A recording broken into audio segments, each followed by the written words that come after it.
18 মাস আগে 3টা কাজ করে 12,000, আজ একটা কাজ করে 35,000। পার্থক্যটা কাজের সংখ্যায় না, পার্থক্যটা সিদ্ধান্তে।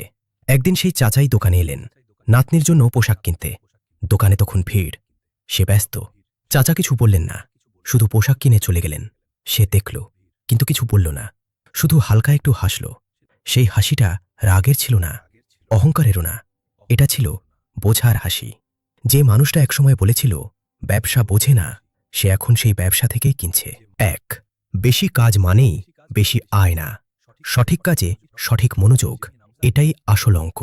2. ছেড়ে দেওয়াটাও একটা সিদ্ধান্ত, এবং অনেক সময় সেটাই সবচেয়ে সাহসী সিদ্ধান্ত। 3.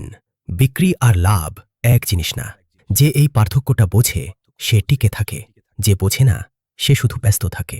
যে মানুষটা 3টা কাজ করেও 12,000-এ আটকে ছিল, সে একটা কাজ বেছে নিয়ে 35,000 নেট লাভে পৌঁছেছে।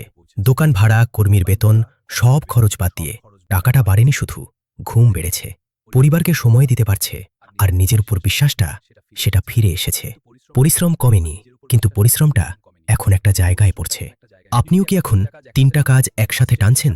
মাস শেষে হিসাব মেলাতে পারছেন না?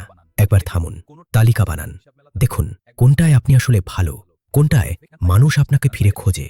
সেটাই আপনার কাজ, বাকিগুলো সাহস করে ছেড়ে দিন। যে মানুষ সবকিছু আঁকড়ে রাখতে চায়, সে শেষমেশ কিছুই ধরে রাখতে পারে না। বিজনেস লেজার, সিদ্ধান্তই পরিচয়।